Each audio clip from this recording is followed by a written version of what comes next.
But this is why they're getting away with it, because once you've let this whole shareholder value monster out of the bottle, one person at one company can say, I deserve to get as much as the person next to me, and 10% more if you want to hang on to me, and you get this escalation at the very top level, completely unconnected to the floor of the economy in which they stand. And I would also, the whole idea that the managing director has that level of influence upon the firm, you're almost reinstating the Sun King attitude to how you can run a But Steve Keen, on that point, corporations. you do have certain CEOs that have this kind of magic about them. We all recall when Jack Welch returned to General Electric, when Steve Jobs came back to run Apple. These are people who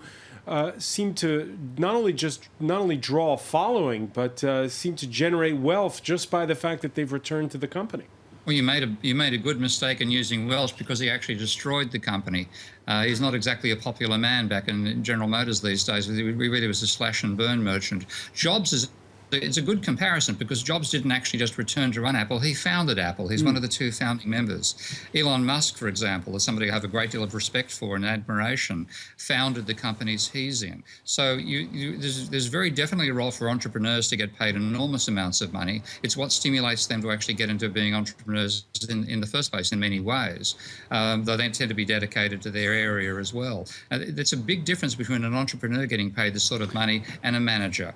And I think we really need to be very careful in drawing that distinction. That when the managers start getting it, they tend to be ripping off the organisation and taking credit for what their staff end up doing. An entrepreneur doing it, often founding it, that's a very different story. Do you agree with Philippe Desfossés that there's less and less tolerance for this among the public?